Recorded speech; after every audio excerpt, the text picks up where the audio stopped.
So you mentioned that it's obviously an ongoing conversation. So is the money situation within your relationship something that can be reviewed over time? So you sit down every so often and talk about, right, where are we at now, and like what's coming up? Do you think it has positive impacts to review it every so often, or is one big conversation better to have rather than lots of mini ones? How would you answer that one? It would be it really depends of how much change there is happening.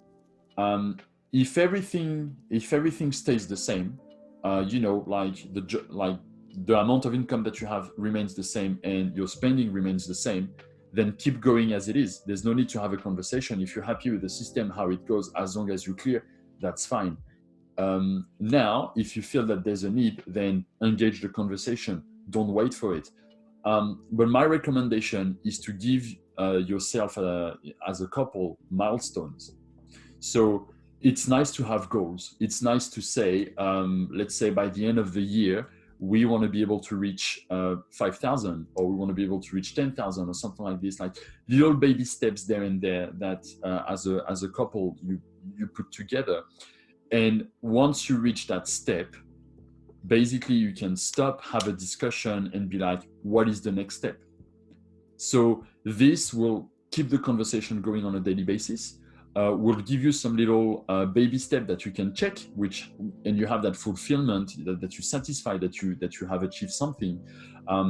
But you see, like we have some people, for example, they want to buy a house. That would be the objective, to buy a house. So they need to have a certain amount of deposit. Let's say that they need 100K. If they say their goal is 100K, for them, it could be extremely big and it could take a long time. There's nothing wrong with that. But what they could do instead is to say, well, let's say that our objective is 10K. 10K is a lot easier to reach. So at least they're going to have a conversation. Instead of having the conversation in 5 years, they might have a conversation maybe a year later where they reach the first step of 10K, and they can be grateful for that. And they can be like, yep, we reached that first step. We're happy with that.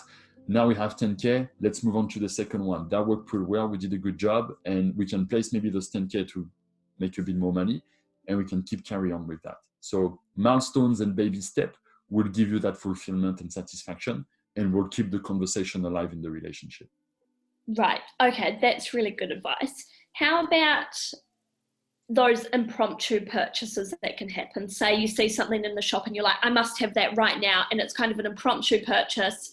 How does that sort of affect the conversation about your personal budget versus the money that's in your combined bucket? Like, how do you kind of have those conversations where you made an impromptu purchase that you weren't really thinking about, and it's affected your budget for the things that perhaps you've planned for?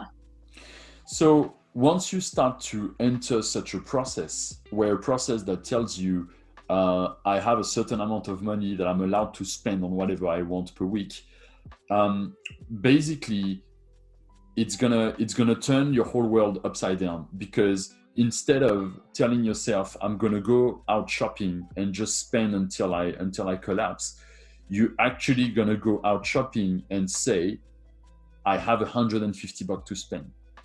Because of this, one more time, it's what you're telling your brain. You're telling your brain there is a limit.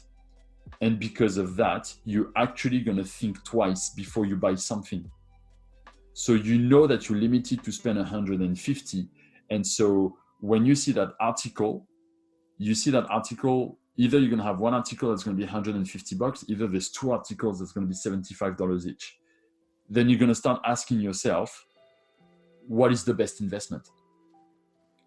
Is it the 150 or is it the 2 times 75? At the end, you spend the same, but you're actually going to start spending your money more in a smarter way, if you prefer.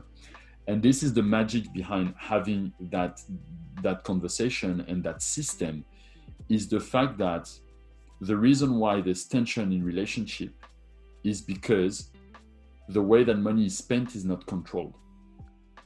Like you can see that in, TVs and stuff and all of that, where people have that whole list of credit card as long as my arm. When they open, they think, oh, this one doesn't work, now let's try this one.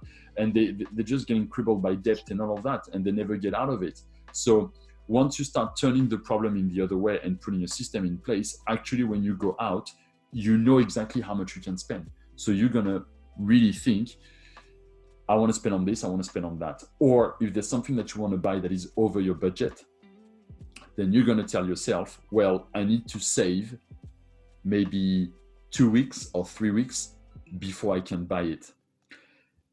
And that whole system will actually stop one thing, which is the impulsion, the impulsive purchase. And the impulsive purchase is one of the worst things that you can have, and that's how you get crippled in debt and all of that, is all this system will stop the impulsive buying and will make you think about it. And I always said to my clients when they want to buy something, I always say, never buy it straight away. Never ever buy it straight away. Give yourself a few days. If you still think about it about 1 or 2 weeks later, then yeah, you can seriously consider it. We're talking about small purchase, all right? I'm not talking about a house or something like this. Now, if it's a house, I would say, yeah, you got to give yourself a bit more time. But yeah, avoid the impulsive buying, because that's what's going to get you going down, and stick to your budget. So if you go into, say you're going on a shopping spree and you've got that $150, going with that set amount of money, you're less likely to make that impulsive purchase because you know you've only got that set amount, rather than going, oh, I'll just go on a big shopping spree and spend however much I feel like at the time. Being a little bit smarter about it, you're less likely to make those impulsive purchases, and the way you spend your money will be a lot smarter. Yeah.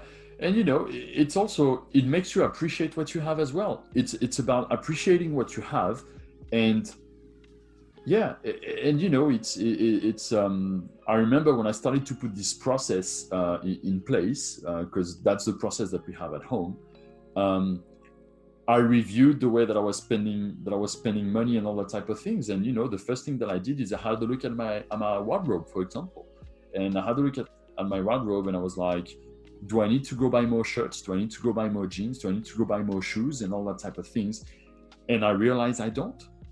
And I actually needed to do some cleanup in my wardrobe. So I actually got rid of some things, and I only decided to choose my favorite piece of clothes.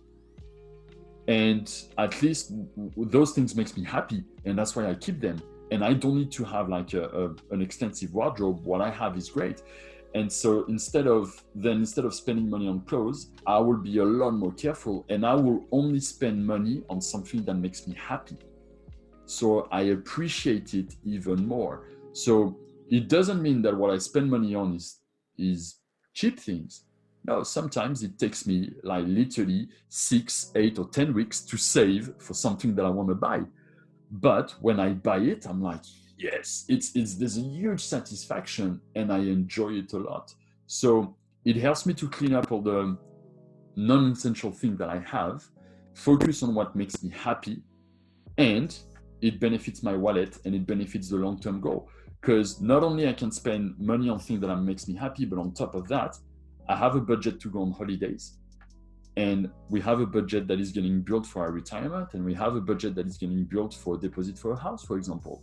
And it's great to have all these things building up at the same time. Even if it's not a lot, still it's building up at the same time. So you've got that balance between saving for future things, saving for holidays, things that you can do as a family, but also saving for things that make yourself happy and that can bring you joy, but also not spending heaps at the same time on all different areas. Yeah, absolutely. It's all about control. It's all about, we sign a deal, we're a team, we got to work. This is our long-term goal. We had a look at what we want to achieve, and this is how we're going to achieve it, by following these different rules that we've put in place together.